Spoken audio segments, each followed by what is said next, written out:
తెలివితేటలు చూపెడతా ఉన్నారో ప్రత్యక్షంగా కనబడతా ఉన్నారు. నేనన్న మాటలు కాదు, వారి పార్టీ ఎమ్మెల్యేనే, నేను ఆ పార్టీకి సంబంధించిన ఎమ్మెల్యేనని చెప్పిండు. ఎవరు చెప్పిండ్రు? అరకెపోడి గాంధీ గారు ఏ పార్టీ అని చెప్పిండ్రు.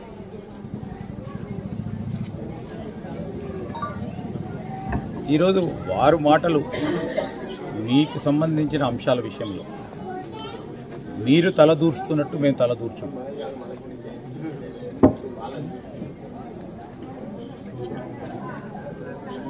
ఈరోజు మేము కూడా చెప్తా ఉన్నాం, నిన్న కూడా చెప్పింది అదే. మీలో మీ పార్టీలో ఉన్న అంతర్గత విభేదాలకు సంబంధించి మీరు సమస్యను పరిష్కారం చేసుకోవాలి. అది మా పార్టీపై మెప్పటం చేస్తూ ఉంటే ప్రజలందరూ గమనిస్తున్నామని చెప్పినాం ప్రత్యక్షంగా. ఇంకేం చెప్పలేదు, ప్రజలే చెప్తారు ఎవరు తెలియగలవారో, ఎవరు ఏ పరంగా మరి ఈరోజు లేని అంశాన్ని ముందుకు తీసుకెళ్తా ఉన్నారో. అదేవిధంగా తెలంగాణ రాష్ట్రం ఏర్పడ్డ తర్వాత ఈ రాష్ట్రంలో ఉంటున్న ప్రజలందరూ కూడా తెలంగాణవాదులు, తెలంగాణకు సంబంధించిన ప్రజలు అందరినీ కూడా గౌరవించే విధంగా ముందుకు తీసుకెళ్లే ప్రయత్నం చేస్తాం తప్ప మేము ప్రత్యేకించి దీనిలో రాజకీయాన్ని పూసింది కూడా లేదు. ఈరోజు హైదరాబాద్ బ్రాండ్ ఇమేజ్ని పెద్ద ఎత్తున ముందుకు తీసుకెళ్లాలనే ప్రయత్నంలో ముఖ్యమంత్రి గారు కానీ, మా సహచర మంత్రివర్గ సోదరులు కానీ, కాంగ్రెస్ పార్టీ ప్రభుత్వం పెద్ద ఎత్తున ఈ బ్రాండ్ ఇమేజ్ని అంతర్జాతీయ స్థాయిలో ఇంకా పెద్ద ఎత్తున తీసుకెళ్లే ఒక కార్యాచరణ తీసుకొని పెద్ద ఎత్తున ప్రయత్నం చేస్తూ ఉన్నాం.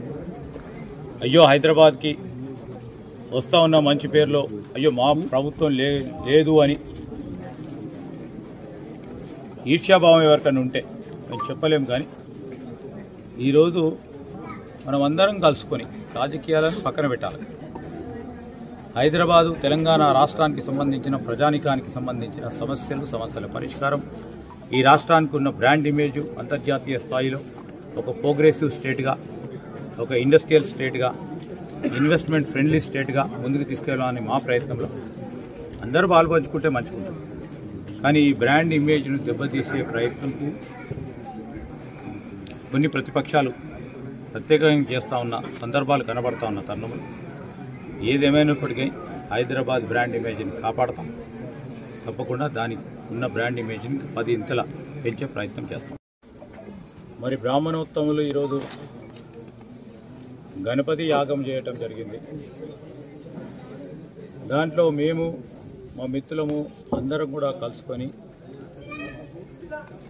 యావత్ రాష్ట్ర ప్రజలు, మా జిల్లాలకు సంబంధించిన మిత్రులు, మా నియోజకవర్గానికి సంబంధించిన మా ప్రజలందరూ కూడా సుఖశాంతులతో ఉండాలని, ఆయురారోగ్యాలతో ఉండాలని, అష్ట ఐశ్వర్యాలతో ఉండాలని ఆ విఘ్నేశ్వరుని కోరుకుంటూ